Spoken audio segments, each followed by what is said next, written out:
date tonight, so I'll have to just look good at. I'll just do it in front of her. Shouldn't He's kept going. He scored!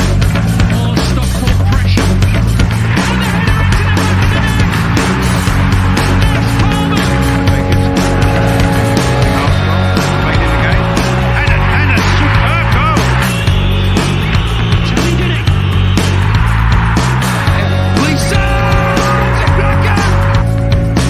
Rose tries to get the ball in. Parkinson!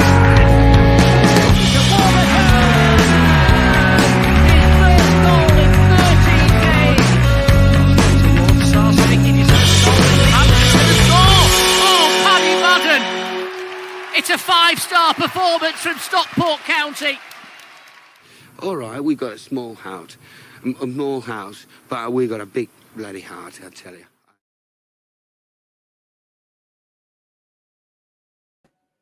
I spent half an hour composing myself and it's gone again. Hello, you, and welcome once again to another star-studded episode of SK3 TV, the Stockport County video and audio podcast offering you, the reader, the first word on the weekends. I'm all invigorated. We've had that first league defeat of the SK3 TV era, and it's like I've had a health scare. I'm just like living the life differently now. It's brilliant. It's great. It's great. Joining me, it's Hannah and Jonathan the Geordie Hatter. Hannah, how are we? I'm good. I was just wondering what people were reading. You said to you, the reader. Yeah. That you. I was just doing a little joke, Hannah. I was just being silly. Right. On account of my health scare. Oh, it's good to be back. I'm not fully over. I don't know. I feel like we've just forgotten what losing at home felt like a bit, and I missed the crew game as well. So I was somewhere in the Bahamas when that shit show happened, which meant it was somewhat easier to deal with. Yeah, it will be. That'll do it. But yeah, I'm still. I found it really hard to read match. I normally read match reports, and I've not done any of that. I just don't want to relive any of it. So I've had a little bit of forcing myself to do that today. I've watched the highlights once, and I've not gone that far. How about you, Jonathan? Have you found the highlights as binge-worthy as the likes of Mad Men and The Sopranos and Game of Thrones? Oh my goodness! I watched the highlights this afternoon, and I don't know why. I kind of thought I was going to be okay. I was like, I'm a grown person. I can deal with this. But actually, I must admit, I did find it quite traumatic from the first moment onwards. Almost more traumatic than the first time, because you know what's going to happen, don't you? That's the thing. Yeah, that's true. Although I was talking to someone, I think it was Will from the podcast, and he was talking about the Bolton game, the return fixture, and he was saying that he didn't watch it live. He watched it when he came home. So he knew that when we were kind of 3-1 down or whatever it was at like 25 minutes in, he knew it wasn't going to end like that and it was going to get better. So it almost made, hang on, no, because it just didn't get better on Saturday, did it? No, that's it. It did briefly. Titanic. Briefly it did. Yeah. I said to a mate of mine at half time, I said, who's been going for a long time, like since the 60s. And I said, I was talking to him and I said, I thought I was being really kind of wise, like a pundit, and I said, well, there's no two games of football ever, no two halves of football ever the same. It won't be this bad in the second half. And he just looked at it and he said, Jonathan, I've been coming for a long time. It's completely possible. And it's mad that. It's mad how we can still be jaded, despite the last 8 years of winning most weeks. We still just immediately fall back into that abuse victim mentality. Yeah, what? A little bit of it is relief as well. And I felt like this during that run last season. Every week, I was just expecting us to lose. So when it inevitably happened, I was a bit like, well, told you so. And I feel like the way in which it happened and the degree of loss hurts more. But I also feel like I'm kind of glad that we've got it out of the way almost. And, being unbeaten and Wrexham, Birmingham are the only team left in League One to be unbeaten this season. That's not. We were the second man standing, which is not a bad stat. And still, like when you look at the league position, you look at the start we've done brilliantly. And Barnsley, who obviously were playing on Saturday, had a very similar start in terms of, I think they've had one more win than us, but they've got a game in hand, one draw and one loss as well. So I think, it's easy to throw the baby out with the bathwater, and it's really easy to blame it on the ref, and it's easy to blame it on the keeper, like all of the normal things. But I think it's harder to be level-headed about it, and actually, it's okay. It's just a game. I think it's fair to say that I think we touched on it like the last couple of weeks with the Mansfield and Crawley performances. So the way we've been playing, like especially recently, I suppose something like this was going to come. We've not been at our best. Even the games we were winning, we've not been at our best. But that's going to lead me on to my first. I'm just going to reveal a series of my annoyances about the weekend, and none of them pertain to the football. None of them pertain to how we play. I can be the counterbalance to that, because I've got some reasons to be cheerful that are non-football related from the weekend. So, like, we will do that right after the admin, because we'll get the parish notices out of the way early, and then it can just be full on support group vibes. We can all get in a circle and hug each other. Yeah, and it'll all be fine. So next week, Hannah, we've got a huge special guest next week, have we not? Who have we got? We've got Stockport County Chief Operations Officer, which is not the same as a CEO. It's not the same as the CEO, but almost as good. Tom Mon. So he's coming on Monday. I think he's going to be with us for the whole of the show, isn't he? So he is coming for the whole. If you get Tom Mann, you have Tom Mann for the whole of the show. You don't just say, "Oh, nip on at 8:45 and we'll have a quick chat with you." No, we're going full day in the life. We want to get into the role.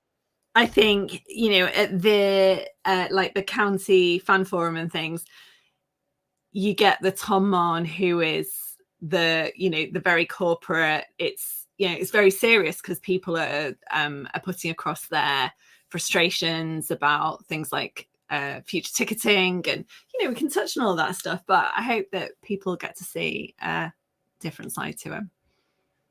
Yes, it's going to be good. It's going to be good. I think he's excited as well. It's always nice when a guest is excited and looking forward to it as well. That's pretty much the bare minimum that you expect, isn't it? Really fantastic. Yeah, very very excited with that. So that'll be live as usual from 8 p.m. next week. Related to that as well, and we'll kind of skim over it. Mr. Taylor, who joined us last Monday, the first and last opposition guest we will ever have because of recent events. He's already very excited and enthusiastic about coming back on, and I've had to be quite polite and gentle in that, no, you've ruined it for everyone, Marshall. There will be no more. You won't be coming back. But always you ruined it with your fascinating insight and your just all-round loveliness. And I didn't like it, because it was like looking at me if my life had gone better. Like looking at that part of the screen. So it really, really upset me by the end. Let's have a good old cry in the shower straight after we finish recording. Also, in terms of parish notices, there are a few tickets available for our evening with Danny Lloyd, as advertised at the top of the video show, but not the audio one. So go to stockport-gin.com/Danny Lloyd, and you get to hear me and Ben, see me and Ben chatting to a county legend about his time at the club. And there'll be shirts there, and it's also raising money for some very good causes. So imagine he turns up without his shirts. I think that he just has them. I feel like he's the kind of person that has a few like good uns in his boot. So, if ever he gets into a conversation and there's a bit of a lull, he'd be like, I've got something to show you. Let me just nip out to my car, like he did last week with the whatever he went through. Yeah, exactly. Yeah, and I hope that's the case. Last in terms of admin, and more frivolous than the other two pieces of admin, but also equally important because people should subscribe and like and things like that. Just my advice. Yeah, we should get a doctor on. We should have like an SK3 TV doctor. You know, like when like GMTV used to have like a doctor who'd like come in and do like I don't know what he did. I didn't watch. I only watched when I was off. Did like Philip Schofield's prostate or whatever. Then something like if we could. Oh yeah, that's it. If we had like a prostate examiner on the show, that'd be good. Yeah, we'll try and get. If there's any doctors in the county fan base, get in touch, and we can have like a live surgery where people can be like, oh, my team lost 4-1 and it hurts. What shall I do? It's like drink. Done. Do you know what? I've got a friend who is currently she does Lorraine quite often.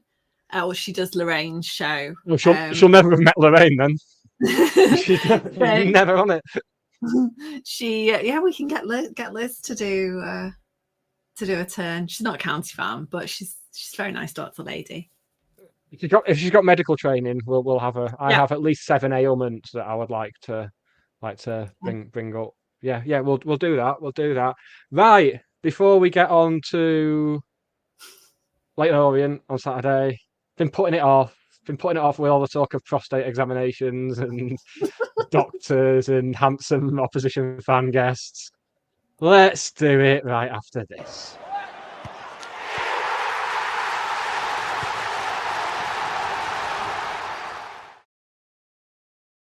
So I genuinely, in my prediction for Desi's blog, the prediction league of which we are top of. Sorry, Jonathan. Sorry to rub it in. But I'm bottom of that league by a distance. I used to be really good at predicting the results of the fixtures for Des's blog. And to the extent that I used to think I should put a 5 on this every week because I'm most of the time right. And then as soon as Des made it into like a league table, I've just lost it. This is why I wouldn't made it as a professional sports person. I can't cope with the pressure.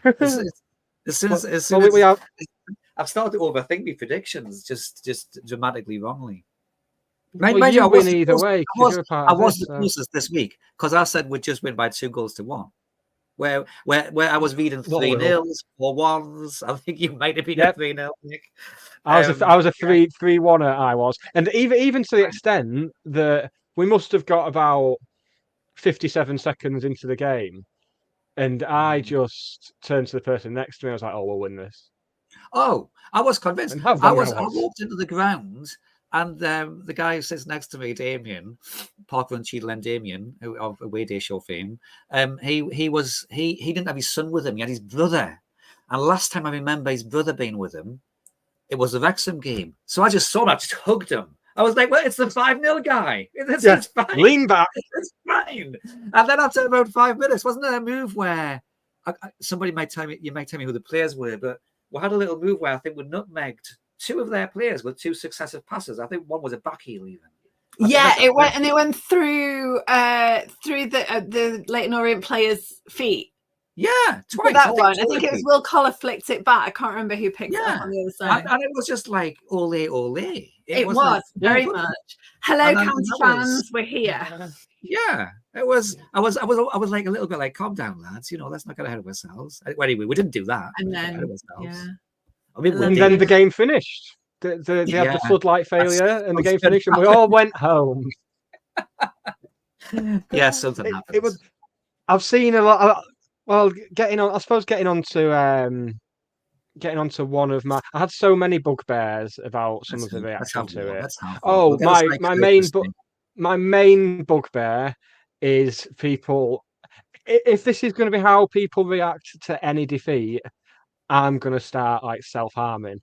People saying, "Oh well, X amount of years ago we were playing Team Y in Division Z." It's like you don't. If you've not had sex for a year, you don't say like, "Oh well, it's all right," because between the ages of 0 to 15, I didn't have it at all. You just curse yourself, cry, and get on with it. But it's the reaction. Some of the reaction has genuinely annoyed me more than the performance, and it's not even the reaction I'm referring to. Isn't even the people moaning, of which it's been a minority really that have gone a bit over the top. It's the people moaning about the moaning. That's the worst thing about any football club's fan base. It's just people. Oh, if you're saying Dave Challoner should be sacked, then you're an idiot and you should go and support a different club. No one's saying that because that'd be mental. Yeah. Oh. It's funny, isn't it? It's almost like we've forgotten how to lose in a graceful, measured fashion. And again, 2-1 is very different to a 4-1. But when Charlie made those subs in the second half, it felt like, fuck it. We're either gonna lose by a cricket score or we're gonna try and turn this around. And we didn't manage to turn it around, but we would have lost either way. So that felt like in the past would have flung a load of defenders on and just sat back and not let it get any worse. But I think the goals in the second half were probably due to weaknesses then that appear in the defence, whereas pushing forward absolutely. was better. Because there was a point in the second half where Lewis Bate was pretty much our only midfielder.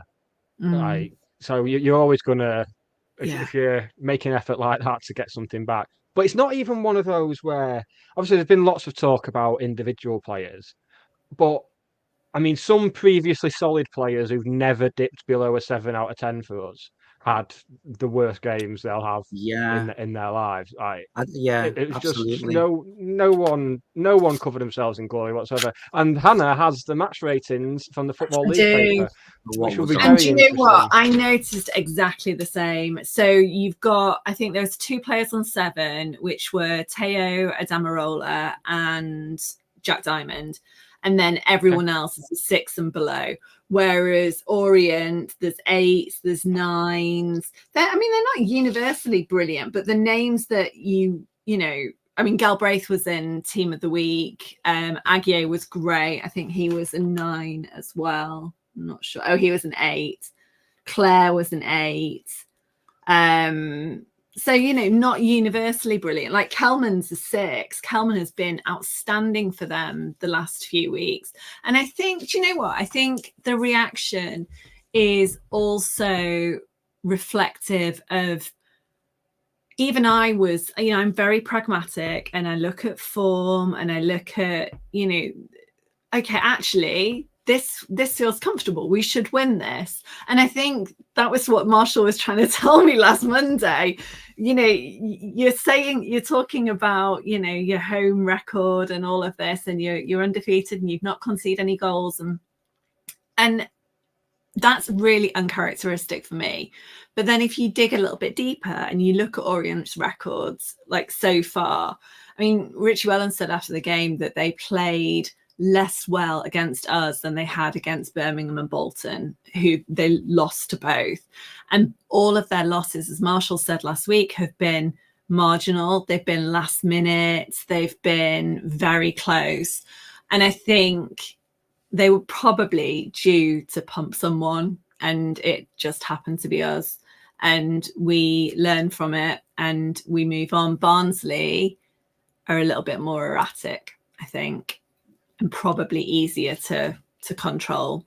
Orient are a little bit bruised. I think they've had an awful start to the season. If they hadn't have beaten Reading that weekend before Marshall came on the Monday, they would have been one of only 2 teams ever to have lost their first 5 games in League One, and the other team got relegated. So they do something. I think there was a lot of parallels with our win over Wrexham a year ago, the 5-0, because everything Orient. A year ago today, I knew it was this week, but I'd not worked out the date. But oh my word! Well, it works perfectly then, because we came into that off the back of a bit of an indifferent start, and then just everything we did just worked out for us, and it was the same with Orient on Saturday. They certainly weren't helped. I think you can certainly point to a goalkeeping error or 2. With a couple of goals, maybe 3 at a push, but I don't.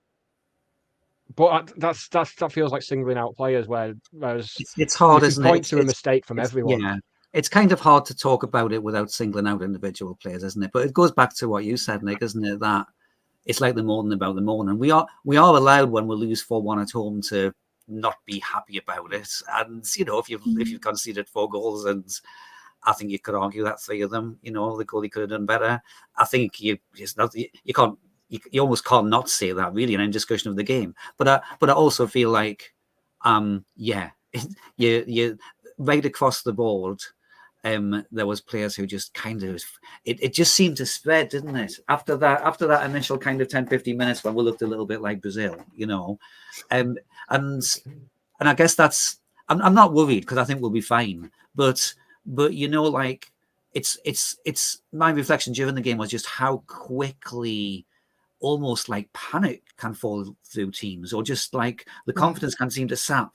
And maybe some of that is with it being like, because we've been used to winning, okay, then we're draw killer, but we're unbeaten. So then it just comes as a shock, doesn't it?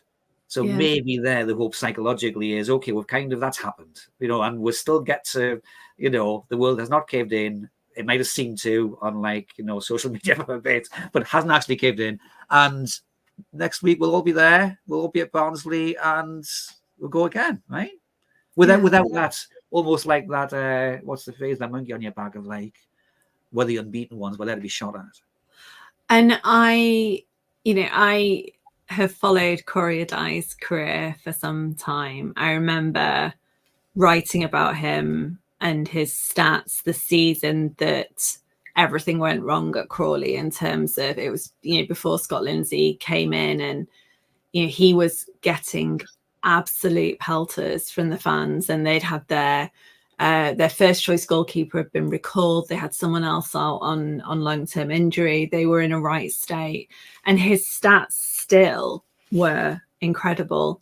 But and this is where I've fallen short, and I apologize profusely. One thing I did want to do was watch the goals back, and I just couldn't bring myself to do it, because I think, and I say this often, and often said it about Corey at Crawley, you can't, it's, yes, okay, the goalkeeper might make a daft mistake and it ends up in the net, but it's looking at the 3 or 4 steps before that as well, and kind of unpicking the story. And it's rarely just down to a clumsy mistake by the goalkeeper. I don't think any of them were, but I think all of them is exposed. I think that most people would say that he's exposed that we've given the ball away cheaply, or there's a guy, the one where, is it the first or second? I should know. I think it's the first. Anyway, it's the one where Camps, the ball gets played into Camps, and it's just like it's at the wrong height for him, so it's difficult for him to control. He gets closed down, so that goes wrong, and then the ball gets pulled back to a guy who's unmarked, who probably shouldn't be, and he puts the shot in. So all right, like from even to that point, we shouldn't really got to that point. Then at that point, then Covey should really push that ball off to the side, but he pushes it back into play. That's the main one for me, I think. Yeah. So it's not exclusively the goalkeeper, but it's just that thing that it's going to look worse. It's the goalkeeper when he makes a mistake. We all know what happens. It's going to lead to only one thing, isn't it? So I think Bate and Diamond can both be pleased with their performance. I think they were certainly the 2 bright spots. And probably a high point as well, Jack Diamond finally getting his first goal. Oh, fantastic. And such a shame in the way that it ends up being a bit of a consolation and everything in a game like this one. But yeah, fantastic. Really pleased for him. Really pleased. I was talking to a friend today, and I looked back, and the last text I'd sent him was like mid-game, just after Jack Diamond scored, and I've been incredibly invested in Jack Diamond's kind of growing confidence, and that he would score and then he would just start banging them in.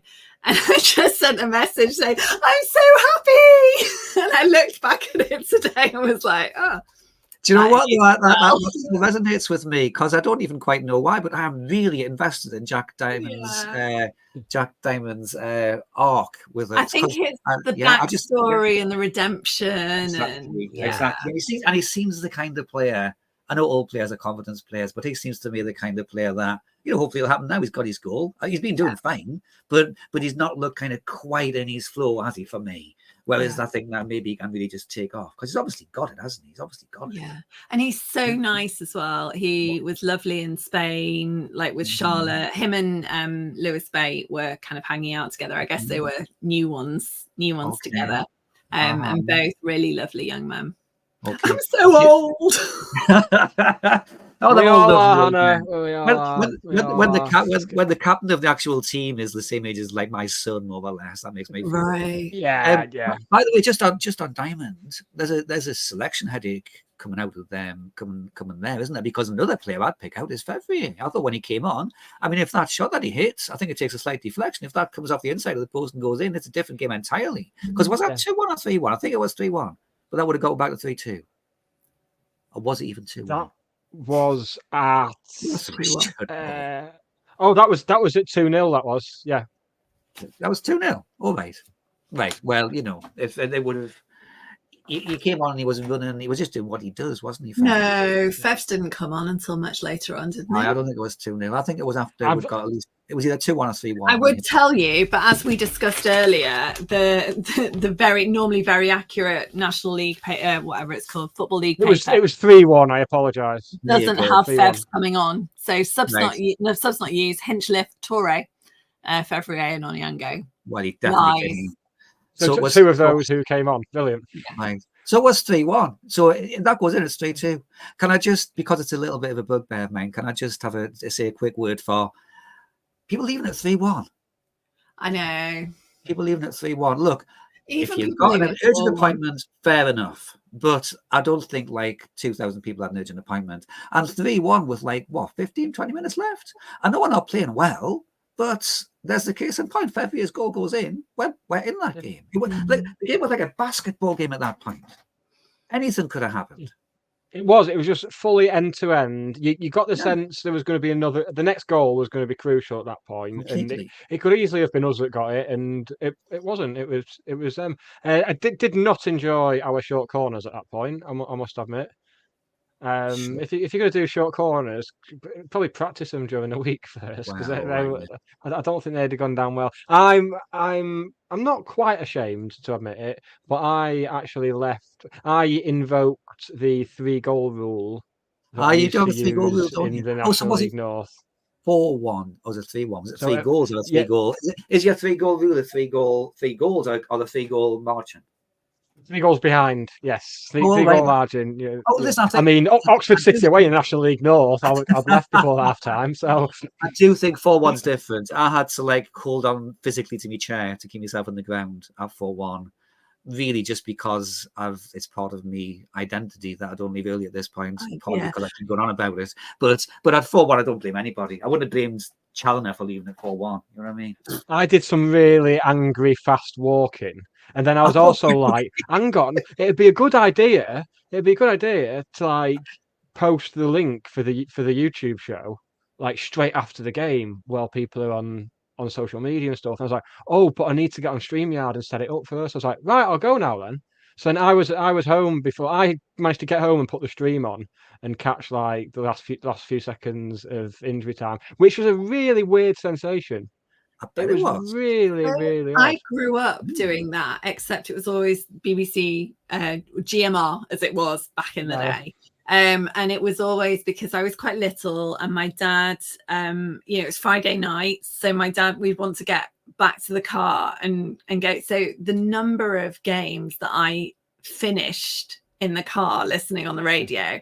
So now it's almost muscle memory. I get in the car and put 5 Live on or whatever, even though we're done. There's no football to be spoken of going on, but it's a kind of habit thing and a nostalgia. And then the classified football results, do they even still do those? No, they don't do them anymore. I don't think they do. No, the goal have seen them off. Yeah, I missed the classified football results. That's the other rule which I feel is admissible. The 3-goal rule and the small child rule. You've got a small child. It's they need to be home for the tea. Stroke at school tomorrow. Yeah, that's. Well, I actually because because I thought, given my prominent position as host of a podcast, I thought, well, people might see me leaving, so I actually stole a small child on my way out, just so I had like both bases covered. Yeah, quite apart from the abduction of the small child, which might be against the law. That wasn't the biggest crime of the day. There's somebody now who had to stay till the end, who was thinking, I'm fine, I'm out in a minute. And he's had to stay till the bitter end. He or she. And their day got a whole lot worse than their kid had been nicked. If it wasn't already bad enough. And then they probably put on Radio 5 and there's no classified results. You know. I tell you what, if child abduction doesn't call for phase 10 from the stewards, then I don't know what does. Did you see? On Saturday, there was another phase something. Like, it was just before half time, and the gates opened to the pitch. The gates by the Cheadle end opened. The gates at the other end by the railway end opened. Given that we don't quite know what all the phases mean, I'm expecting at some point. Do you think Tom will tell us? We could ask him. Do you think it's if revealing state secrets? If he doesn't, then he's not coming on again. I don't think that's fair. I'm expecting at some point them to come over the PA saying, "Oh, phase 7 or whatever," and then like a flash mob thing will start up. Oh It'll be someone like proposing to the partner. I just keep getting this vision in my head that that's going to happen. Yeah, and I will be so annoyed. That'll be the day that my love for County disappeared, I think. Did you see, complete aside, the bit before the Birmingham Wrexham game, they like took all the lights down and had the full like light show thing? I was like, oh no, it's not very epileptic friendly, is it? No, I'm not. There's a few things that if we ever did them, I'd have to contemplate giving it all up, and that's one of them. Goal music is another. Getting rid of Ken on the PA. Getting rid of Kenny Boxall is another one. If you get like a match day experience div like Thingy do, City. Can we? I very much enjoyed Ken getting very arsey with the officials. I don't know if anyone noticed this on Saturday when we were trying to bring Fevrier on. He was stood on the side for about 10 minutes ready to come on. And Ken said something like, "Oh, substitution for County, finally." Like, oh, really? No, that's good. Something along them lines, yeah.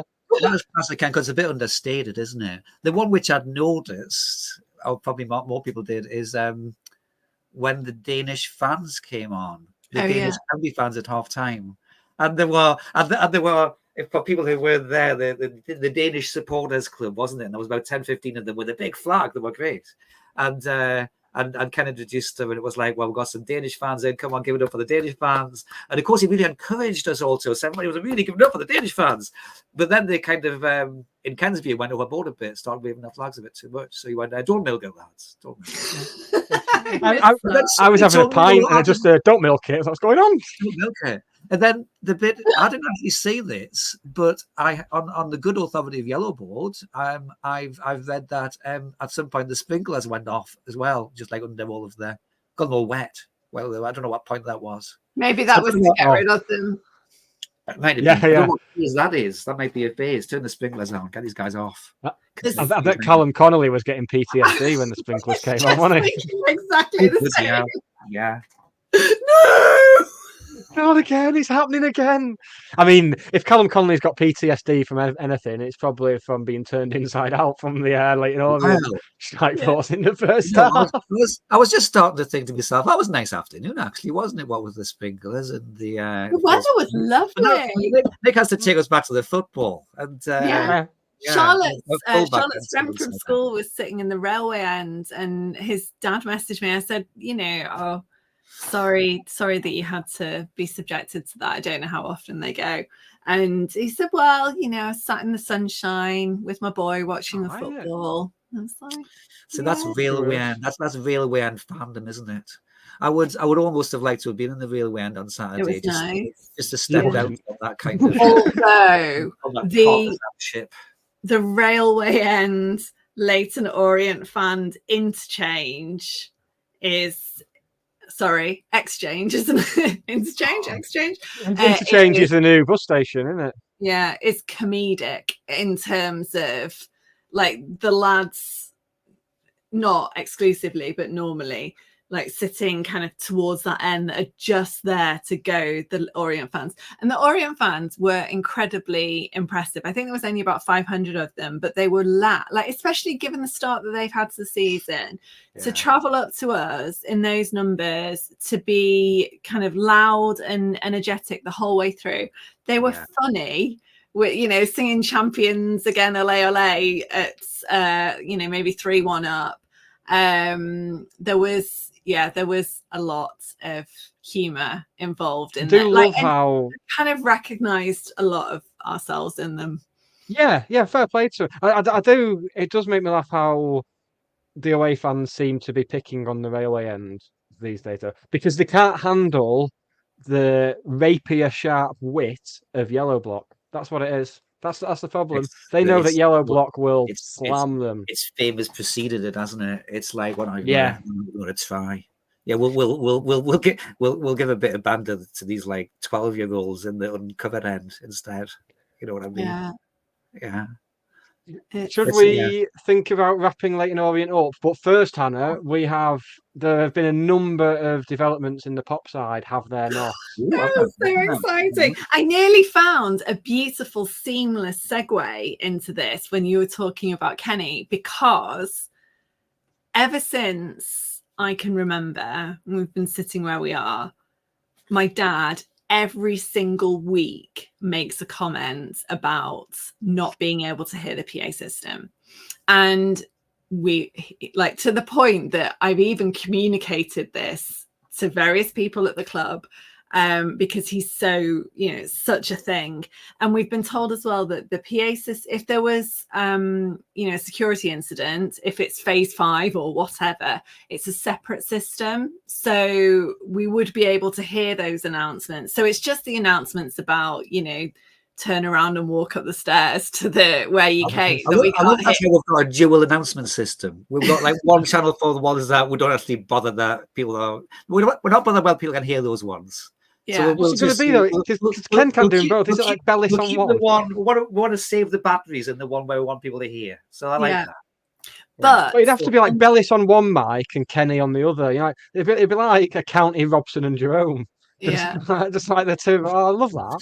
But on Saturday, we came in and we sat down, and both, like, with a mutual sense of wonderment, we're like, we can hear.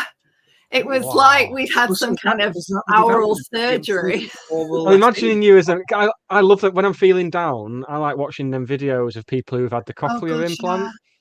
So, because I do have a heart, I'm sensitive, I slowed down. But you know what? I had my eyes lasered, and I actually did that and cried in the waiting room and made someone else cry because I was like, I couldn't see. But we could hear Kenny. It was amazing. It was so exciting. Oh. But that was not it. Nothing. That was not it.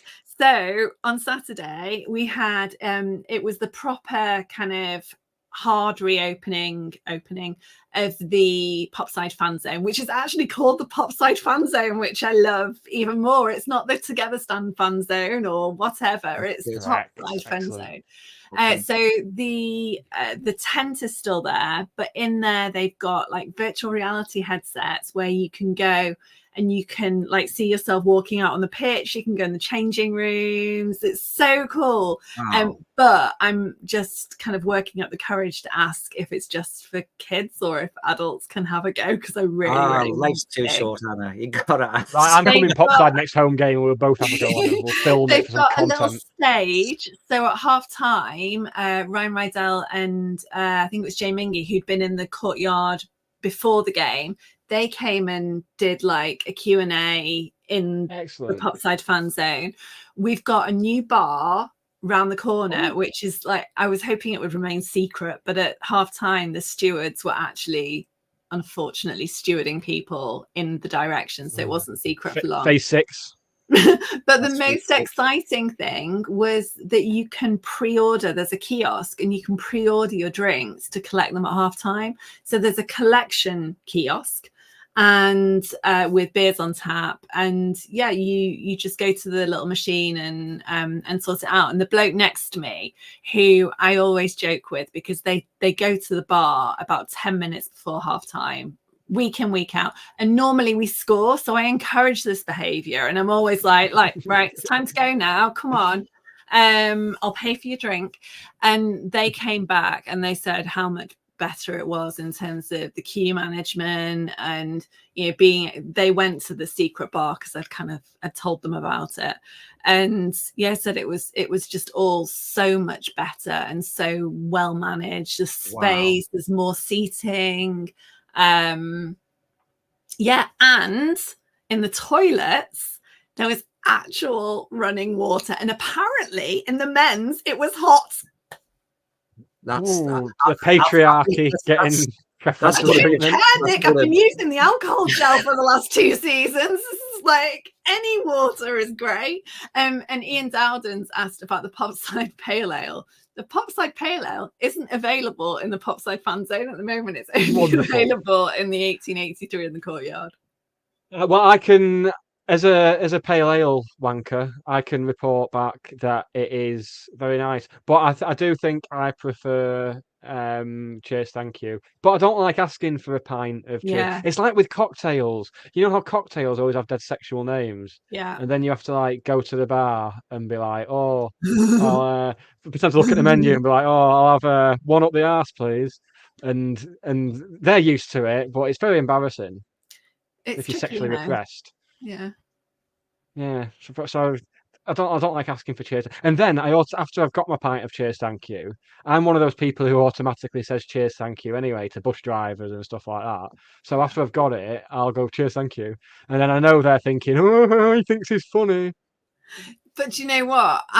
People sometimes say it to me, and I've decided it's almost like a coded secret handshake. So, if I happen to be wearing like a hoodie or a sweatshirt and someone says cheers, thank you, I'm like, cheers, thank you. Then a wink. They're probably thinking, what a twat. Like, yeah. Oh, without a doubt. Without a shadow of a doubt. But it's fun for you, and that's the main thing. That's all you can ask for.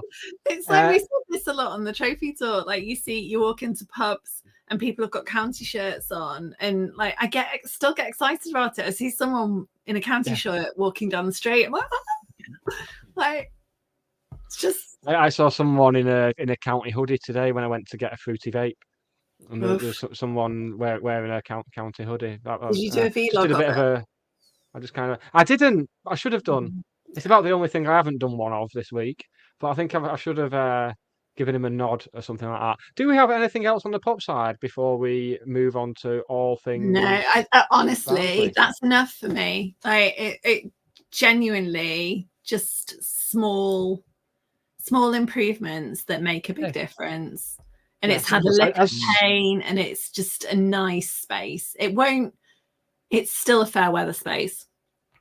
As someone who's planning to move to the pop side when it gets redeveloped and has started sitting in there a bit more often now, I think next few home games, that will definitely be the place for me. And yes, we will do some virtual reality content at half time together. I'd love to do that. But then the thing, like, we're on the halfway line, and I suspect when the redevelopment happens, we'll have to move, because where we are, that's going to be, I'd imagine, that's going to be your padded seats, coming down from the back. So yeah. Don't get too comfortable. No, I never do, Hannah. I never do. Right, we will be straight on to Barnsley after this.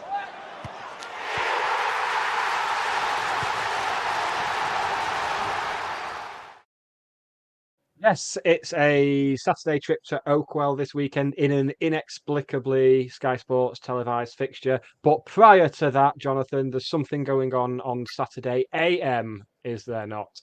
Oh, there is. Thank you for reminding me. Yes, I had the county. So smooth. Yeah, the county away day show is on Saturday morning, 9:30, usual time, and yeah, with all the usual stuff.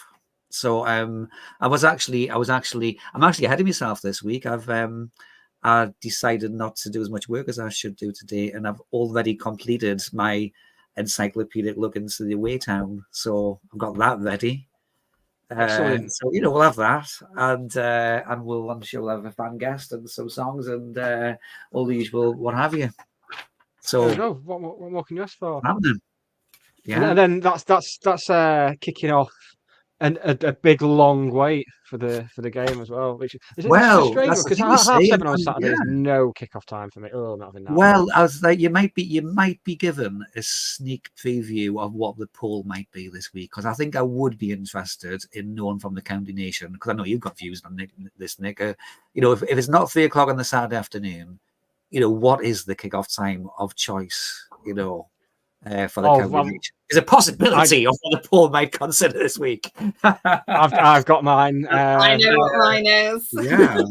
Mine is Well, 5:30 Saturday. Done. Well, 4-5 Saturday, because it kind of works for the game, works for the drink, and just fits in to the JJ. I'm not having Sunday at all. It's the Sabbath. Mine's Yeah, of course.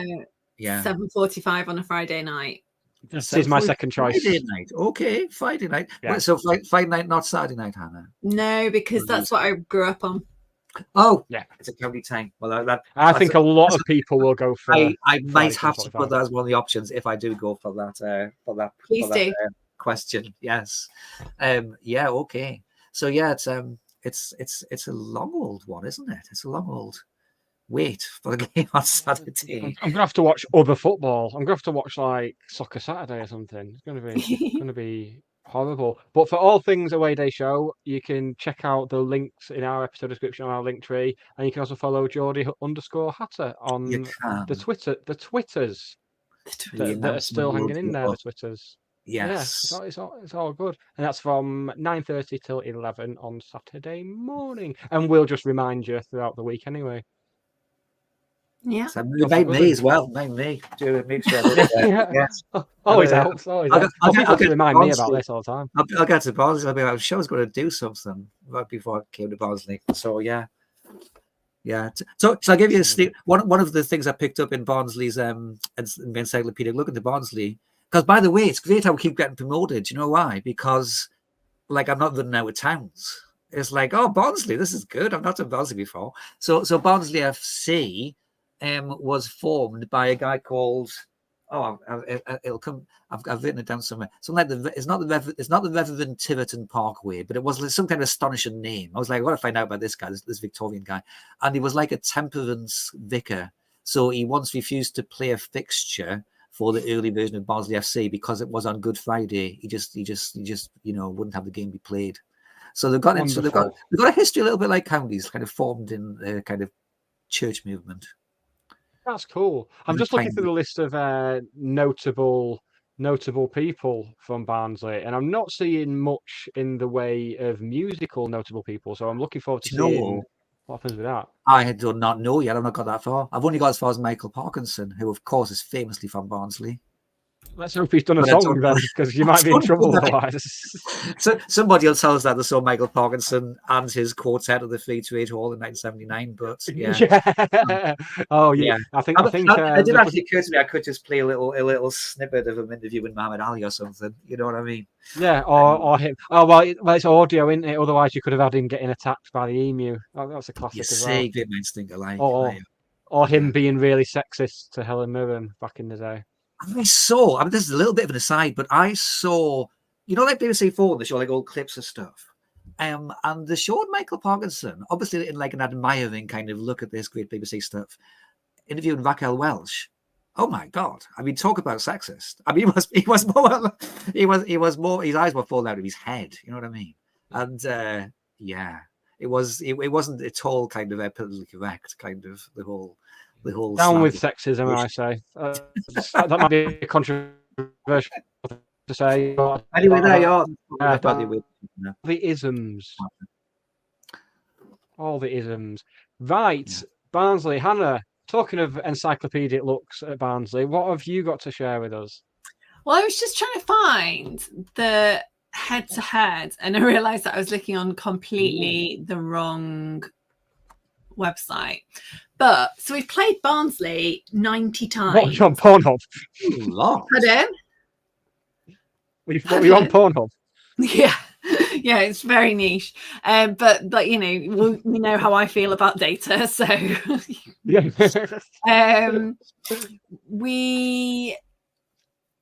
so played them 90 times. The last time was in 2005. It was a draw. Wow. The time before was in 2004. It was a draw. High scoring draws. One was 3-3, one was 2-2. And then the game before that they won. And then there was another draw. And then it gets ridiculous because you can't take anything from such historical goals, historical meetings. They have had a slightly erratic start to the season, I suppose. They sit, where do they sit? Third at the moment. So they opened the season against Lincoln. They won. They drew with Northampton. They beat Crawley 3-0. That was when things started to go slightly wrong for Crawley. Just before they played us, I think. They beat Bristol, as we did. But then they lost 3-0 to Stevenage, which is the one that kind of came from nowhere. And then beat Burton at the weekend. So Burton obviously had an awful lot of investment in the summer, still haven't won in League One. But again, they're one of those teams like Rotherham that just haven't clicked yet. They've had so many new players and so much coming in. Birmingham are the kind of exception to that, and ironically they beat Rotherham at the weekend. So the ones to watch out for, the captain is Connell, I think, and then they have got, in common with us, one of the league's top scorers in Adam Phillips, who also scored at the weekend, midfielder, and he's on 4 for the season. Yes, they're third. They've played a game more than us. They played 7. They're on. Oh, hang on. That's not going to show me that, is it? Barnsley, 13 points. Played 3, won 1, drawn. Oh, it does the home and away thing. Played 7. Weirdos. Won 4, drawn 1, lost 2. So very similar to us, really. I think when Darrell Clarke came in, people expected brilliant things. I mean, Barnsley have been in the playoffs the last 2 seasons, narrowly missed out both years. Whether Darrell Clarke, there was a kind of concern that Darrell Clarke maybe wasn't the right fit for them.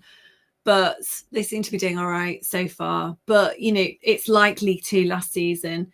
No one is running away with it. I mean, you've got Wrexham and Birmingham on 16. Birmingham have played 1 less. And this is the irony about the mild meltdown after the weekend, that we're still in a really strong position. And Barnsley will be, they won't be taking anything for granted.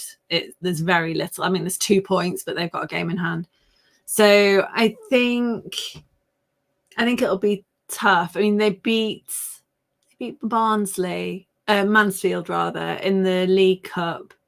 It was that game when Davis Keeler-Dunn was not going or was going. Speaking of, Davis Keeler-Dunn just hasn't really made much of an impact at all. In fact, I'm not 100% sure. I saw him on the list on Saturday. One thing I would say, just while I find that, is that the referees in League One at the weekend, Alex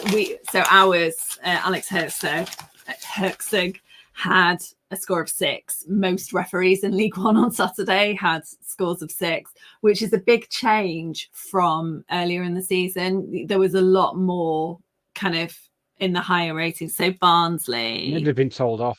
Maybe they've decided to just be neutral with the referees. Oh no, so Keeler-Dunn did play, but with 7. Right, okay. He scored on his debut, didn't he? But he hasn't scored since. That's what I noted. But the manager, by the way, is a successful manager, isn't he? He's had promotions everywhere that he's gone, pretty much. Yeah.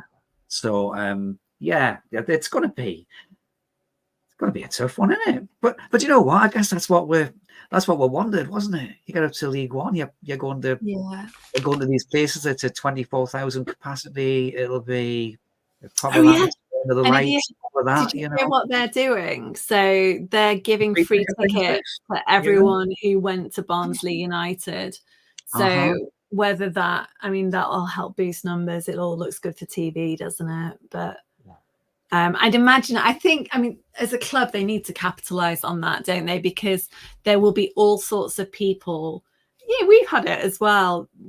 The Bolton one's probably the most recent example, although Blackpool to a certain extent maybe, of like, oh, I used to come all the time when I was a kid, and but it can be, if it's done right, and as they're doing with this, it becomes something you can capitalize on, and you can reinvigorate the fan base with those lapsed supporters. After seeing them get stuffed 7-0, I'm not entirely sure they'll be feeling that positive towards their newfound love of Barnsley, but at least they've got another crack at it. Yeah, it's probably one of these places where they've probably got to work hard to kind of just make sure people keep coming to watch them, because it's like halfway between Sheffield and Leeds, isn't it? So I think that it's a proper club, in it, and I've never been. I'm looking forward to going. I just picture Kes when I think of places like Barnsley. I'm picturing Kes. I was telling Charlotte about Kes at the weekend for some unbeknownst reason. But I don't think it'll be a pretty game. I think it'll be scrappy. One of the things that Darrell Clark said about them on Saturday was that, they like dug in, and that 90-minute winner was hard fought. They were scrappy. They were up for it. And I think because some of the football on Saturday was bloody lovely to watch. And do you know what, Jonathan, when you were talking earlier, I'm sure that when we played Leyton Orient the season that they went up at home, it was similar, and we played this similar 3-1 we lost, yeah. And then and I remember their fans saying afterwards, do you know what, you were one of the best teams that we played. And I remember feeling like quite proud. There's a really big mutual loving at that point, because we were just back in the league as well. Yeah, but so I don't think the football will be as nice to watch, because I did at times enjoy watching the football on Saturday, like the actual football. Yeah. This is where Challoner and crew need to earn the money, like showing we can mix it up and dig in when needs be. I think we're going to see some changes from Saturday. That wouldn't surprise me. I think there's some players really knocking at the door now. No one's getting 11 out of 11 on the fan hub, are they? Well, some of us got 10 out of 11 on Saturday. Did you? Do you know what? I didn't even look. That's how apathetic I was by the end. I thought it would have been baiting for Norwood. That was the only. I think I had baiting for Norwood. Wow. And Connolly surprised me. Yeah, but Bates knocking on the door, isn't he? Because Bates didn't start, but when he came on, absolutely, definitely for me was kind of keeping we're moving forward a bit. Fevrier we've mentioned. Tando when he came on. I don't know how close Tando was to like 90 minutes, but when he came on, he was obviously a threat, wasn't he? He didn't set the goal up and more. Mm-hmm. Well, off the back of a hat trick last year, we'll probably slightly touch on it, even though it doesn't really matter. But the game against Everton's what ended up being basically Everton's under 9s, because I think Sean Dyche mentioned it in his interview, because they were playing a cup game against Southampton that night, and so some of the better under 21s were involved in that squad, and then they'd basically had an illness in the camp in the youth teams. So we were essentially playing their under 18s last week. I think the scoreline would have been the same against the under 21s pretty much, because I don't think any of them are really that close to being even at our level. But that was the most pleasing thing for me, seeing Tanto getting a hat trick, and Jesse Fev's looking on top form as well. But they must be knocking on the door for the first team now. It's just another selection headache, and after a defeat, I suppose it makes it easier to make those changes. Tan's got the assist for Jack Diamond's goal as well, didn't he? So he must have been on earlier, because that was like just after half time. possibly a shot, but maybe we'll give him the benefit of the doubt. But and the other one that I'm going to have to admit, I'd forgotten we had this player, and I've read on Yellow Board that he's in training. I think is what I read is Mellon. Like, Yeah. I'd honestly forgotten that we had Mellon. I'm so sorry to Mellon, but I mean, there's a selection headache when we get him back as well as all of the 6 other strikers we've got. So it's not like we haven't got options. And like Chandler said in his interview, didn't he say, well, this is where he really finds out about kind of the what the players are about, how they react this week to Saturday. And they need to keep they need to keep the standards up, otherwise there will be changes eventually. I mean, I suppose it's obvious, but it's when you got this like kind of depth in your squad, then there has to be reaction, doesn't there? There has to be reaction. And one of the things that I thought was interesting, I was expecting a kind of hairdryer type response from Charlie to the game, and there wasn't. And one of the things that he said in the post match was that he thought they played better in the second half after they've made some changes, but also that there's been an element in the league of kind of hype and people getting carried away, and that we're brilliant, and this just shows that we're not always brilliant. And I thought that was he could have his response could have been much less measured and controlled. And, I completely agree with that. It was like JK was asking him the questions you'd expect, and one of them was like, well, is this a kick up the backside? It's like, well, no, it's just a defeat. It kind of happened, right? I was very surprised because I've always been one of those who, when managers, I mean, obviously we want the content, we want to see what the manager thinks, but there's been times in the past where maybe a manager's reaction has been coloured by not having a chance to like step away from it and look from a wider angle at it. But so often they will do the interview and maybe be overly harsh. So I was genuinely so surprised. I think that's the most excited I've been to hear a post-match interview. I normally just wait and see what people say about it. But with that one, I was like, let's see. Way. I was like, it was one that I kind of, like when you're watching something from behind your hands. That's how I genuinely thought it was going to go. Doctor Who in the 60s. Yes, behind the sofa. Yes, because I was around in the 60s. I wasn't suggesting you were. Oh, it's all good. Yeah. Although blinking Cam Toman said to me something about, I thought she was more like your age earlier on. And I was like, all right. These people that we ally ourselves with. God. Oh my word. Right. That's as good a time as any to wrap things up. So don't forget, first and foremost, the Away Day show live from between the hours of 9:30 and 11 o'clock on Saturday morning.